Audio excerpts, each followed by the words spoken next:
all of you can view this question. Following trial balance of Mrs. Meera and Madhav. So Meera and Madhav are the partners. Prepare trading and profit and loss account for the year ended 31st March 2019 and the balance sheet as on that date. So let's look at the trial balance. Stock as on 1/4/2018. Now this is opening stock, trading account debit side. So this all are appearing on the debit side. तो debit वाला debit में ही जाएगा.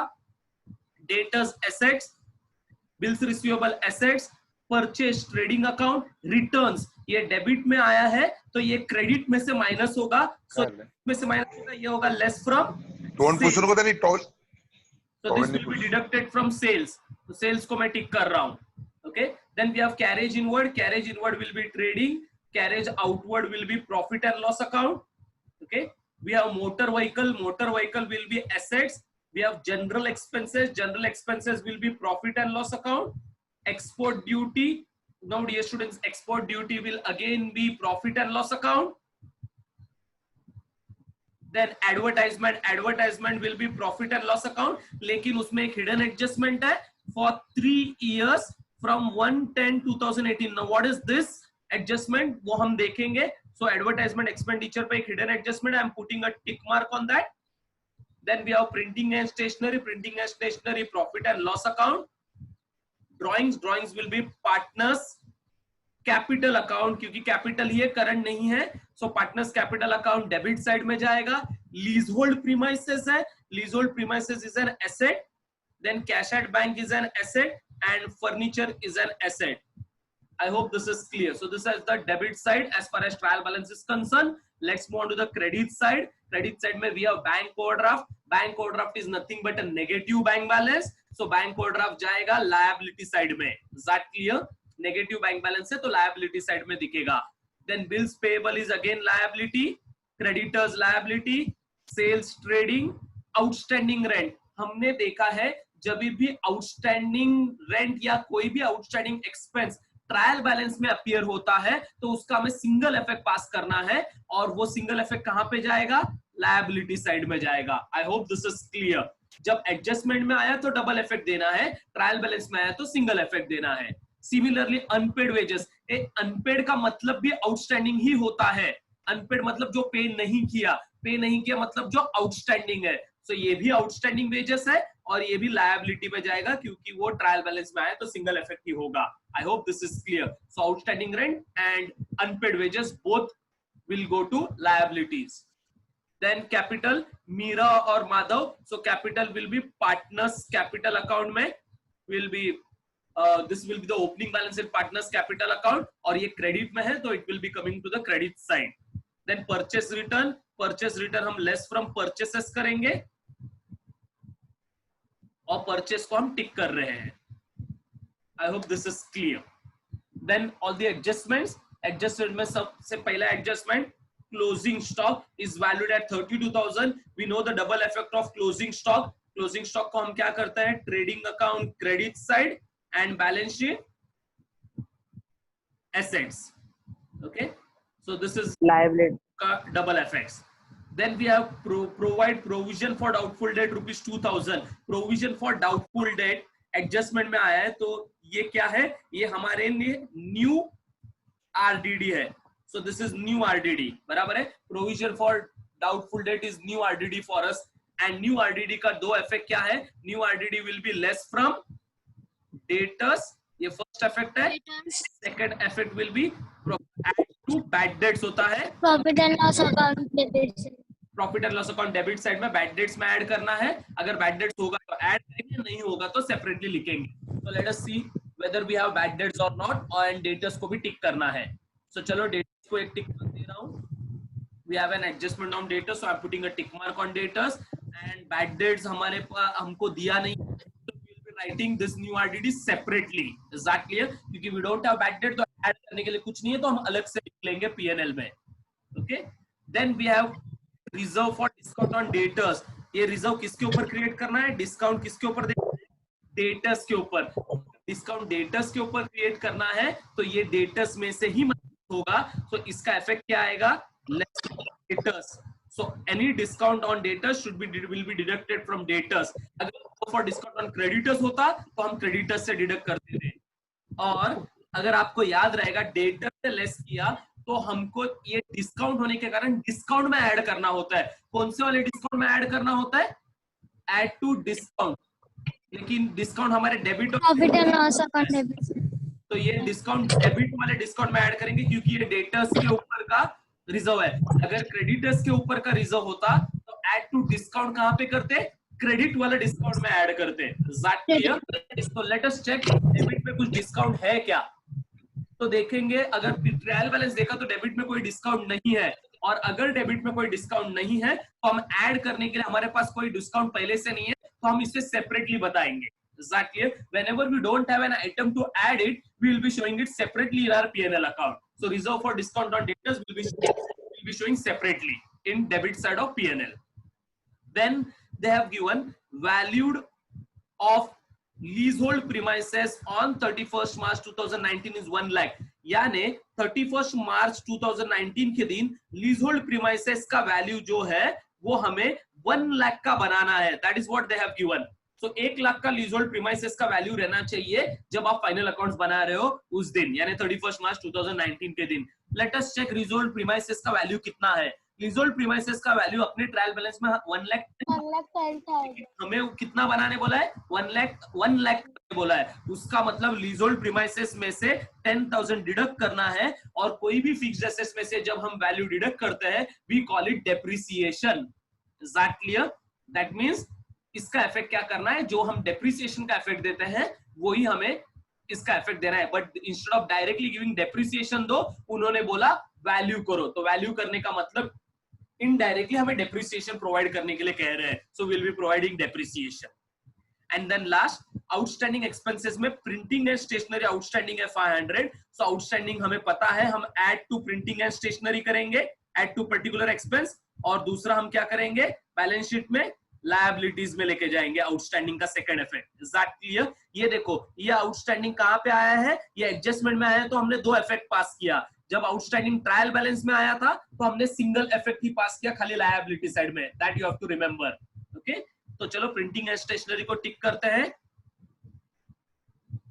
आई hope this is clear. ये सब में जो सबसे important adjustment जो हमें करना है वो है ये वाला न्यू एडजस्टमेंट. न्यू मतलब ये हमने पहले भी किया है लेकिन यहाँ पे कुछ डेट प्रोवाइड करके ये इंपॉर्टेंट कर दिया है हमारे लिए. So calculation of this hidden adjustment is important as far as this sum is concern. I hope this is clear. Okay so चलो let's go for posting. So I am going to write things. So let us post the things. सबसे पहला we have stock. Opening stock 25,000. So opening stock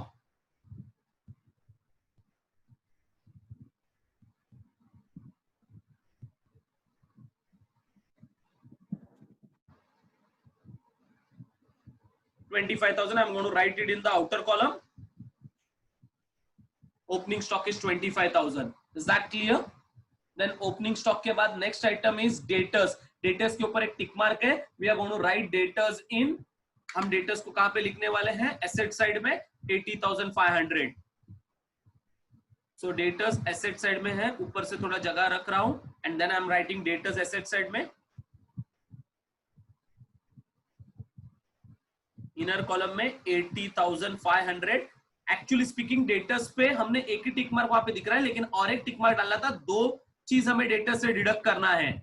ये भी debtor new RDD भी deduct करना है और reserve for discount भी deduct करना है. तो डेटर पे एक टिक मार्क डालना रह गया है. तो will be putting a tick mark on debtor. Debtor के ऊपर दो टिक मार्क है 80,500. तो दो टिक मार्क के लिए हम क्या करेंगे? सिंगल लाइन के बाद स्पेस छोड़ेंगे एंड देन डबल दो लाइन छोड़ के हम स्पेस छोड़ेंगे. आई hope this is clear. So this is your debtors के लिए adjustments के लिए जगह रखा है.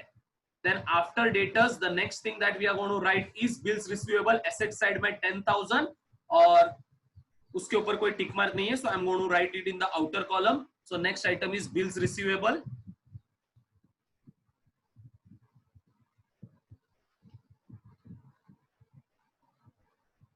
Outer column में 10,000. Then bills receivable के बाद next thing that we have is purchases. So purchases we are going to write it in the inner column. Tick mark है 2,08,500. तो trading account में लिख रहा हूँ 2 purchases.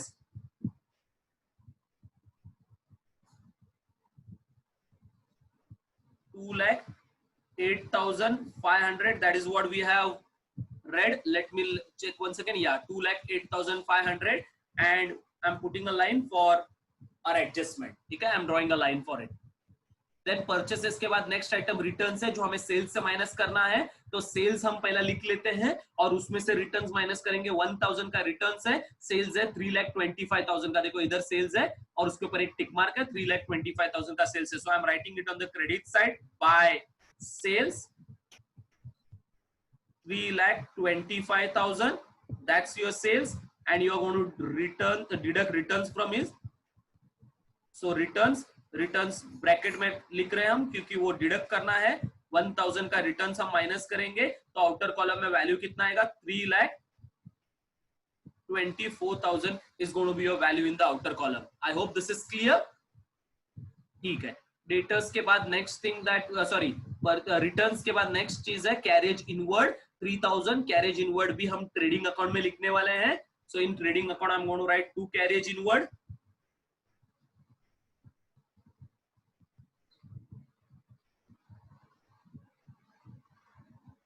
And that's going to be Varad बोलतो add वरद waiting मध्ये तो बोलला ऍड करायला.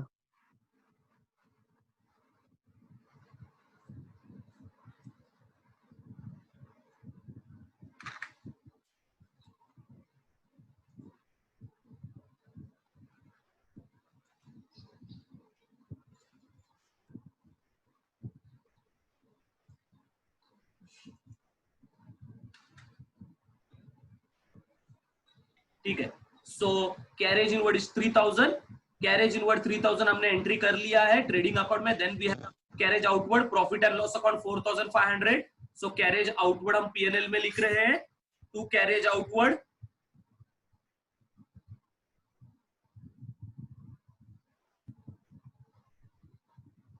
$4,500. ठीक है. कैरेज आउटवर्ड के बाद जो नेक्स्ट आइटम है that is motor vehicle asset है. इसके ऊपर टिक मार्क नहीं है. So motor vehicle I am going to write straight away in the outer column.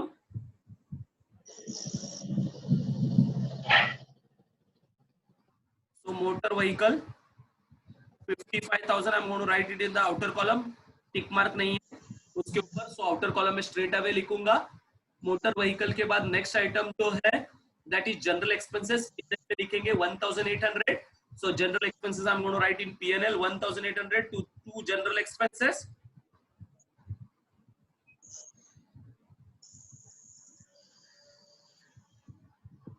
$1,800. ठीक है. जनरल एक्सपेंसेस भी लिख के हुआ. जनरल एक्सपेंसेस के बाद नेक्स्ट आइटम है एक्सपोर्ट ड्यूटी. वो भी हम P&L में लिखेंगे 900 का. तो 2 एक्सपोर्ट ड्यूटी.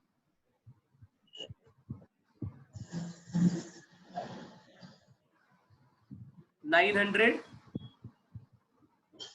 एक्सपोर्ट ड्यूटी के बाद नेक्स्ट आइटम है एडवर्टाइजमेंट. उसमें एक हिडन एडजस्टमेंट है and that is important for us. तो वो क्या है वो हम ये सब में देखेंगे. एडवर्टाइजमेंट पहले लिख देते हैं 4,800. सो एडवर्टाइजमेंट पीएनएल का आइटम है. सो पीएनएल में 2 एडवर्टाइजमेंट.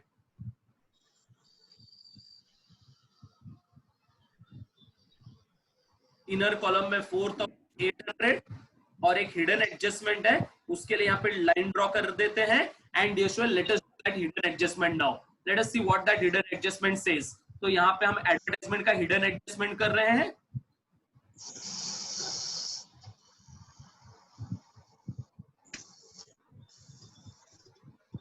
ठीक है. सो हिडन एडजस्टमेंट ऑन एडवर्टाइजमेंट देख रहे हैं. एडवर्टाइजमेंट के बारे में क्या बोला है? When we have paid that advertisement हमने 3 साल के लिए पे किया है. तो सबसे पहला तो याद रखना है एडवर्टाइजमेंट हमने कितने टाइम पीरियड के लिए पे किया है? 3 इयर्स के लिए. सो 3 इयर्स के लिए पे किया है. लास्ट टाइम भी हमने ऐसा देखा था 3 इयर्स के लिए पे किया है. जब हमने लास्ट टाइम 3 इयर्स के लिए देखा तो हम क्या बोलते थे कि फाइनल अकाउंट्स हम कितने साल के लिए बनाते हैं? 1 साल के लिए फाइनल अकाउंट बनाते हैं. ओके तो उसका क्या मतलब होता है, फाइनल अकाउंट हम 1 ईयर के लिए बनाते हैं, उसका मतलब ये बाकी का 2 इयर्स जो है 3 साल में से 1 साल फाइनल अकाउंट्स बना रहे हैं, 1 साल का फाइनल अकाउंट, तो बाकी का जो 2 साल का पे किया है आपने वो आपके लिए क्या होता था, prepaid. So that would have been prepaid for us. वो आपके लिए प्रीपेड होता था, ये हमने देखा था. So whenever you pay for 3 years, तो 1 साल का करंट ईयर का होता है और बाकी आगे के 2 साल का आपके लिए प्रीपेड होता है एडवर्टाइजमेंट. अगर आप 5 इयर्स के लिए पे करोगे तो 1 साल का आपके लिए करंट ईयर का है और 4 इयर्स का आपके लिए प्रीपेड होगा. अकॉर्डिंगली आप जितने भी साल का पे करोगे उसमें से 1 साल का जो करंट ईयर का अमाउंट होता है वो आपके लिए, 1 साल का जो अमाउंट होता है वो करंट ईयर का होता है और बाकी का जो अमाउंट होता है वो प्रीपेड होता है. ये हमने देखा था. ये सब में ये थोड़ा सा अलग है. Now what is the difference वो हम देखेंगे. तो देखो ये सब में अलग क्यों है, क्योंकि ये सब में उन्होंने खाली फॉर 3 इयर्स नहीं दिया, 3 इयर्स के साथ साथ क्या दे दिया, फ्रॉम 1/10/2018 उन्होंने डेट भी दे दिया है. एग्जैक्टली डेट नहीं देते थे अगर वो लोग, खाली 3 इयर्स देते थे तो 1 साल का हम करंट ईयर के लिए बताते और 2 साल का प्रीपेड करते जैसा हम नॉर्मली करते हैं. लेकिन डेट देने से उन्होंने थोड़ा सा कंफ्यूजन क्रिएट कर दिया हम लोगों के लिए. तो देखते हैं हम क्या करेंगे. तो ये सब में नॉर्मल तरीके से हम नहीं कर सकते, तो फिर हम कैसे करेंगे, we are going to check that. ठीक है, तो चलो देखते हैं. Advertisement is paid for 3 years, लेकिन वो कौन से दिन पे किया है, उसका डेट दिया है 1/10/2018, 1 अक्टूबर से, बराबर है. तो फिर हमको डेट देने के कारण हमको ये चेक करना पड़ेगा ये साल एडवर्टाइजमेंट कितने टाइम पीरियड के लिए पे हुआ है. पूरे साल के लिए एडवर्टाइजमेंट पे नहीं हुआ है. ओके तो ये साल कितने टाइम पीरियड के लिए एडवर्टाइजमेंट पे हुआ है वो हमको चेक करना पड़ेगा सबसे पहला. तो देखते हैं, देखो करंट ईयर के लिए, करंट ईयर, तो करंट ईयर के लिए एडवर्टाइजमेंट कितना है तो चेक करते हैं. अक्टूबर में हमने पे किया है तो अक्टूबर 2018, फिर नवंबर 2018, करंट ईयर के मंथ्स कैलकुलेट कर रहे हैं, नवंबर 2018, देन 2018, जैन 2019, अभी हम जनवरी में चले गए और 2019 आ गया, दिसंबर खत्म हो चुका है. तो जैन 2019, फेब 2019 और मार्च 2019. और आपको पता है मार्च ये आपका ईयर एंडिंग है, बराबर है, इसलिए हमने ईयर एंडिंग को अंडरलाइन किया था स्टार्टिंग में. ईयर एंडिंग हमारा 31 मार्च, देखो यहाँ पे अंडरलाइन किया है, ईयर एंडिंग हमारा 31 मार्च 2019 है. सो मार्च 2019 इज आवर ईयर एंडिंग. उसका मतलब करंट ईयर के लिए कितना एडवर्टाइजमेंट कितने महीने के लिए आपने पे किया है. सो करंट ईयर के लिए एडवर्टाइजमेंट 6 मंथ्स का हो गया, 6 मंथ्स का. Is that clear? So 6 months का एडवर्टाइजमेंट करंट ईयर के लिए पे करना है. तो 6 मंथ एडवर्टाइजमेंट करंट ईयर के लिए पे करना है, तो फिर प्रीपेड कितना हुआ, that you have to look. फिर प्रीपेड कितना हुआ. So dear students, total advertisement हमने पे किया था वो 3 इयर्स के लिए था. So total advertisement was for 3 years. उसमें से करंट ईयर का एडवर्टाइजमेंट कितना है, तो करंट ईयर का एडवर्टाइजमेंट हाफ 6 मंथ्स है. सो 6 मंथ्स को मैं कैसा लिखूंगा, आपको पता है 6 मंथ्स मतलब क्या, 6 मंथ्स मतलब आधा साल. ओके तो 6 months is nothing but half year. तो हाफ ईयर होता है, आधा साल होता है. तो मैं लिखूंगा 0.5 इयर्स. 0.5 इयर्स का मतलब होता है 6 months. I hope this is clear. Okay 6 महीने का मतलब होता है आधा साल. तो 0.5 इयर्स अगर करंट ईयर का है तो फिर बताओ प्रीपेड कितना ईयर हो गया. तो आपने प्रीपेड कितना किया है, you have done the prepaid for 2.5 years. I hope this is clear. So this is what is important in this sum, since they have given us the date, hence prepaid advertisement is for 2.5 years. बराबर है, 2.5 साल के लिए 2 years and 2.5 years के लिए prepaid है. That you have to remember. Clear? क्योंकि ये साल का एक्सपेंडिचर खाली 6 महीने का है. 6 महीना का मतलब होता है आधा साल. So 6 months is nothing but half year. So instead of 6 months I have written 0.5 years. 6 months is equals to 0.5 year. I hope this is clear. Understood all of you? So accordingly let us calculate the value of prepaid expense. तो prepaid expenses का हम amount calculate करते हैं कि prepaid का amount कितना आएगा according to your 4800। तो मैं इधर नीचे अमाउंट कैलकुलेट करता हूं, फोर्थ प्रीपेड का अमाउंट, प्रीपेड एडवर्टाइजमेंट अमाउंट है 4800 का, बराबर है। और मैंने आपको बताया था जितने भी साल के लिए पे किया है उतने साल से आप डिवाइड करोगे। तो आपने 3 इयर्स के लिए पे किया है, so you are going to divide it with 3। Is that clear? So 4800 will be divided with 3। और आपको कितने साल के लिए प्रीपेड कैलकुलेट करना है? 2.5 इयर्स के लिए। सो मल्टीप्लाई करोगे 2.5 से, 2.5 years is 2.5। This is how you are going to calculate prepaid advertisement in this sum. तो चलो 3 से डिवाइड करते हैं इसे। सो 4800 को हम डिवाइड बाय 3 करेंगे, सो कितना आएगा जरा चेक करते हैं। 4 1 4, sorry 3 1 3, 1 carry, 3 6 18, 0 0। So this will B 1600 into 2.5। सो 1600 को 2.5 से मल्टीप्लाई करेंगे तो कितना आ रहा है जरा चेक करते हैं। 1600 into 2.5। So 5 zeros are 0, 5 zeros is 0, 5 6 are 30, 0 3 carry, 5 1s are 5, 6 7 8, 2 zeros are 0, 2 zeros are 0, 6 2s are 12, 2 1 carry, 2 1s are 2 plus 1 3. So this is going to be 0 0 0 10, 1 carry 4 और एक नंबर के बाद पॉइंट है, so I'm going to put point over here. So the final answer is 4000. यानी dear students कितना prepaid है? Sorry, how much is the prepaid? The prepaid in this sum is 4000. This is an important adjustment as far as this sum is concerned. I hope this is clear. Okay, तो ये आपको याद रखना है। Current year के लिए half year advertisement पे किया है फॉर दिस फाइनेंशियल, और बाकी का 2.5 इयर्स का एडवर्टाइजमेंट जो है वो प्रीपेड है। एंड 2.5 ईयर का फिगर जो हमने कैलकुलेट किया वो 4000 आया है। चलो, तो एक बार अमाउंट आ गया तो let us do the adjustment of prepaid. Hidden है तो अभी का भी एडजस्टमेंट कर लेते हैं। So the adjustment will be, हम क्या करेंगे हिडन एडजस्टमेंट को, will be deducting this. So less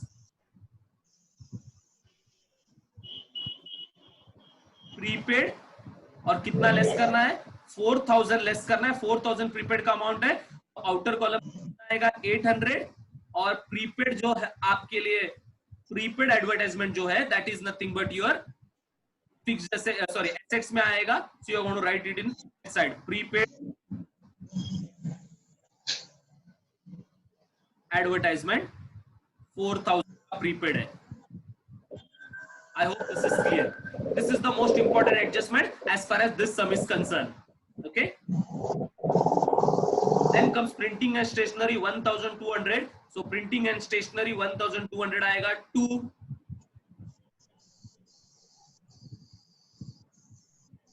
Printing and stationery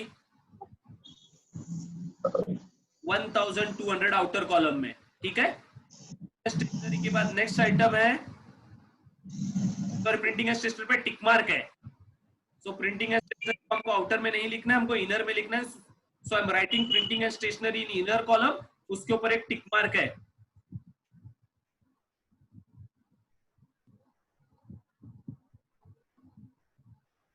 $1200 और एक लाइन छोड़ के लाइन ड्रॉ कर रहे हैं, ठीक है। प्रिंटिंग एंड स्टेशनरी के बाद नेक्स्ट इज ड्राइंग्स। ड्राइंग्स हम लिखने वाले पार्टनर्स करंट कैपिटल अकाउंट के डेबिट साइड में। मीरा का ड्राइंग 3500, माधव का 2000। चलो, तो ड्राइंग्स, 2 ड्राइंग्स, मीरा का ड्राइंग्स कितना है 3500 और माधव का 2000। सो 3500 for Meera and 2000 is an amount which Madhav have drawn. I hope this is clear. Then उसके बाद leasehold premises है, asset में लिखेंगे 1,10,000, उसके ऊपर टिक मार्क है। So leasehold premises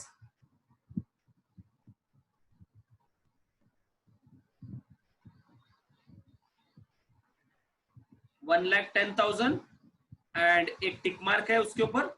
so line draw कर रहे हैं। देन लीज होल्ड प्रीमाइसेस के बाद नेक्स्ट आइटम है cash at bank. Cash at bank 45,000 का है, so I am going to write it in the asset side. Cash at bank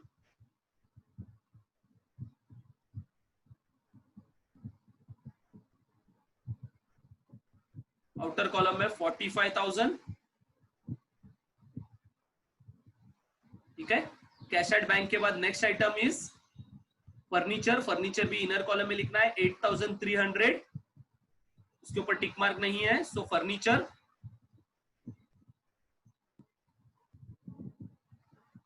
8,300. I hope this is clear. बराबर है. चलो, ये हो गया हमारा डेबिट साइड का आइटम्स लिख के. क्रेडिट साइड में सबसे पहला बैंक ओवरड्राफ्ट है. लायबिलिटी साइड में 5,000. So bank overdraft 5,000 I am going to write it in the liability side. Starting में जगह रखता हूं पहला, and I am going to write bank overdraft.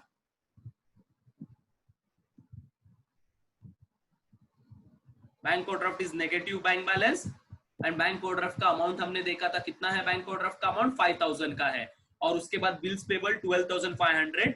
So bank overdraft is 5,000. Outer column में लिख रहे हैं बिल्स पेबल है 12,500. So I am writing bills payable 12,500. ठीक है. बिल्स पेबल के बाद नेक्स्ट आइटम है क्रेडिटर्स 68,000. क्रेडिटर्स लिख रहे हैं 68,000.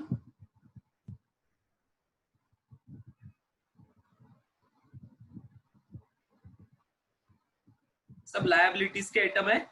So creditors 68,000. क्रेडिटर्स के बाद नेक्स्ट आइटम है सेल्स. सेल्स हमने ऑलरेडी लिख लिया है, उसमें से रिटर्न्स भी माइनस कर लिया हमने. देन आउटस्टैंडिंग रेंट और अनपेड वेजेस दोनों भी लायबिलिटी है. So outstanding rent and unpaid wages both are your liabilities. So outstanding rent 2,000, unpaid wages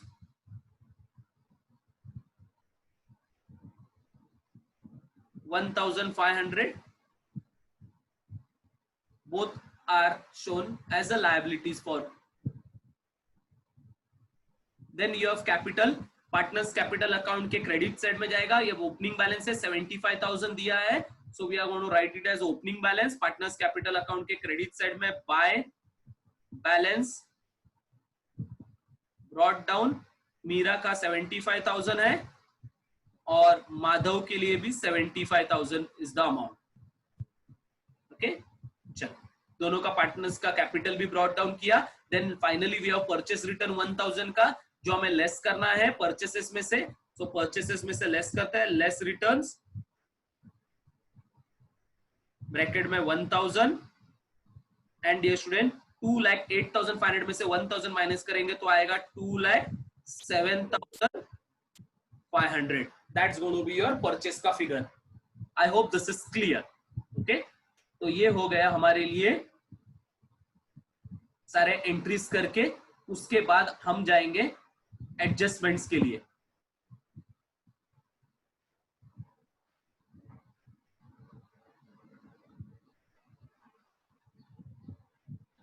चलो, हम सारे एडजस्टमेंट्स करते हैं अभी. एडजस्टमेंट में सबसे पहला closing stock is valued at 32,000. So closing stock का एडजस्टमेंट बाय क्लोजिंग स्टॉक 32,000. ये first effect trading account credit side. And second effect of closing stock is balance sheet में लिख रहे हैं closing stock 32,000. I hope this is clear. So this is closing stock for you. Closing stock का double effect हो गया. Closing stock के बाद next है provision for doubtful debts. This is new RDD 2,000 का है जो डेटर्स से लेस करना है. तो हम डेटर्स में जाते हैं, न्यू आरडीडी को लेस करते हैं. एक मिनट. Less new RDD. कितने का न्यू आरडीडी था? 1,000 या 2,000? जरा चेक करते हैं एक बार. सो 2,000 का new RDD is 2,000. Now dear students, यहां पे द अमाउंट इज 80,500, उसमें से अगर 2,000 माइनस किया सो कितना आएगा 78,500 आएगा. This is first effect. New RDD 2,000 minus करना है 78,500 आएगा. और जैसे ही हम न्यू आरडीडी लेस करेंगे सेकंड इफेक्ट किधर जाएगा डियर स्टूडेंट? न्यू आरडीडी का सेकंड इफेक्ट जाता है बैड डेट्स में ऐड होता है, लेकिन बैड डेट्स नहीं है तो हम सेपरेटली लिखने वाले हैं. ऐड करने के लिए बैड डेट्स ही नहीं है. So we are going to write to new RDD और आउटर कॉलम में हम लिखेंगे 2000. I hope this is clear. Okay, so since we don't have bad debts we are going to write it separately as 2000 new RDD. फिर है create reserve for discount on debtors at the rate of 3%. चलो discount on debtors है तो debtors में से less करेंगे. जाते हैं हम डेटर्स पे 3% लेस करते हैं. सो डेटर्स यहाँ पे डेटर्स में से लेस करेंगे. लेस रिजर्व फॉर डिस्काउंट 3% है. सो ये 3% किसके ऊपर कैलकुलेट करना है? तो यहाँ पे कैलकुलेशन करते हैं 78,500 डेटर्स है और उसके ऊपर हमें 3% कैलकुलेट करना है. 3% इज 3/100. बराबर है. So dear student this zero will get cancel. ये जीरो और ये जीरो कैंसल होगा. और अगर जीरो कैंसल होगा तो हमें क्या करना है? हमें इन्हें 3 से मल्टीप्लाई करना है in order to get our answer. तो चलो 3 से मल्टीप्लाई करते हैं. सो 785 इंटू 3 करेंगे. 3 5 15, 5 1 carry, 8 3 24 plus 1 25, 5 2 carry, 7 3 21, 22 23. So 2355. 2355. this is going to be 2355. 2355. I hope this is clear. बराबर है. चलो तो डिस्काउंट लेस करना है. माइनस करते हैं 2355 लेस करेंगे और लेस करने के बाद अमाउंट कितना आएगा? 78,500 में से हम अगर 2355 लेस करें तो हमको आउटर कॉलम में अमाउंट आ रहा है 76,145. That is the amount that we are going to get. अब ये रिजर्व फॉर डिस्काउंट जो है वो हमने लेस किया है. इसका सेकंड इफेक्ट हम डिस्काउंट में ऐड करता है डेबिट वाले डिस्काउंट में पीएनएल के. तो पीएनएल के डेबिट में देखो डिस्काउंट है ही नहीं ऐड करने के लिए. और अगर कोई आइटम है नहीं ऐड करने के लिए तो हम क्या करेंगे? हम सेपरेटली लिखेंगे to reserve for discount on debtors. हमने कैलकुलेट किया reserve for discount on debtors 2000 कितना था? 500 800 है नहीं sorry 355. 2355 is reserved for discount on debtors. I hope things are clear. Okay. उसके बाद next is valued of leasehold premises on 31st March ₹1 lakh. चलो हम leasehold premises को 1 लाख के लिए वैल्यू करते हैं. तो याद रखना जब भी leasehold premises 10,000 ये यहां तक आप पहुंच चुके थे. लीजोल्ड प्रीमाइसेस का हमने सेकंड इफेक्ट लेके गए थे. लीजोल्ड प्रीमाइसेस सेकंड इफेक्ट डेप्रिसिएशन था जो हमने 10,000 लिखा. बराबर है. लीजोल्ड प्रीमाइसेस के बाद नेक्स्ट आइटम था आउटस्टैंडिंग एक्सपेंसेस. वो ऑलरेडी मैंने ऐड कर दिया. आउटस्टैंडिंग 500 ऐड किया और उसका second effect outstanding printing and stationery 500. बराबर.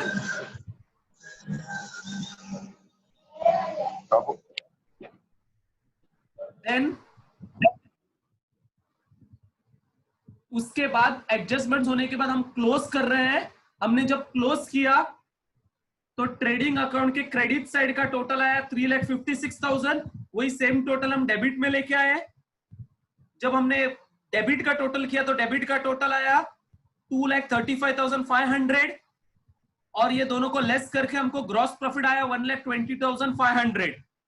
ये ग्रॉस प्रॉफिट को हमने ब्रॉट डाउन किया 1,20,500. पीएनएल में ब्रॉट डाउन किया. पीएनएल के क्रेडिट साइड में कोई भी अमाउंट नहीं है तो पीएनएल का टोटल भी आया 1,20,500. वही सेम वो टोटल को हमने डेबिट में लिखा 1,20,500.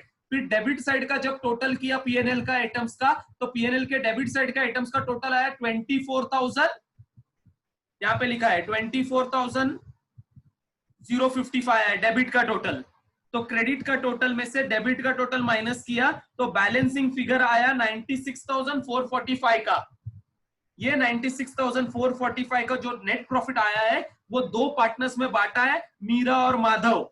ओके, और पार्टनर्स में डिस्ट्रीब्यूट करने के लिए जब हमने क्वेश्चन में चेक किया सो प्रॉफिट शेयरिंग रेशियो नहीं दिया है, तो यहाँ पे मैंने पार्टनर्स में डिस्ट्रीब्यूट किया उसको 1:1 के रेशियो में। डिस्ट्रीब्यूशन का वर्किंग नोट भी मैंने नीचे किया है, डिस्ट्रीब्यूशन ऑफ नेट प्रॉफिट 1:1। 1:1 में जब भी इक्वल होता है, जब भी वो लोग इंफॉर्मेशन नहीं देते, we will be dividing it equally among the partner, और इक्वल मतलब 1:1 के रेशियो में हम डिवाइड करेंगे। Understood all of you? So Meera and Madhav 96,445, 1:1 मतलब हाफ मीरा को जाएगा और हाफ माधव को जाएगा। जब हमने डिवाइड किया तो डिवाइड करने के बाद आंसर आया था 48,222.5, ये आया था आंसर, 0.5 आया था। तो दोनों को भी 48,222.5, 48,222.5 जाना है। लेकिन ये पॉइंट का प्रॉब्लम ना रखने के लिए हमने इसे राउंड ऑफ किया। तो राउंड ऑफ कैसे किया? तो मीरा को 1 रुपया ज्यादा दिखाया हमने। कैसे दिखाया? 48,222.5 को हमने मीरा को कितना दिखाया? 48,223 दिखाया। ओके, और माधव के लिए 48,222.5 का 48,222 दिखाया। Clear with this? Okay, this is how we have shown the distribution of profit. ये प्रॉफिट को हमने डिस्ट्रीब्यूट करके लिख लिया है ऑलरेडी, और हम उसे brought by net profit. So I'm going to bring this net profit that I have distributed 48,223 to Meera. Meera को 1 रुपया ज्यादा दिखाया हमने, और माधव को 48,222। Is that clear? चलो फिर हम लोग यहाँ पे टोटल करते हैं।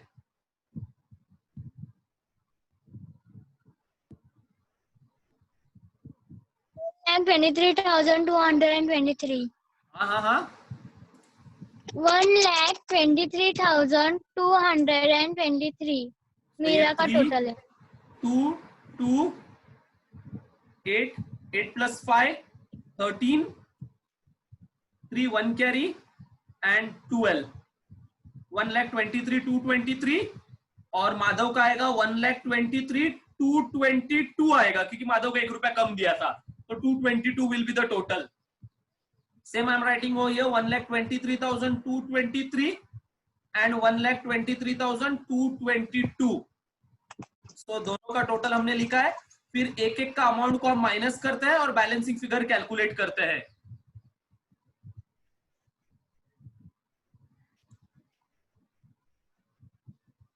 $1,19,723. 1,23,223 में से 3,500 लेस होगा पहले।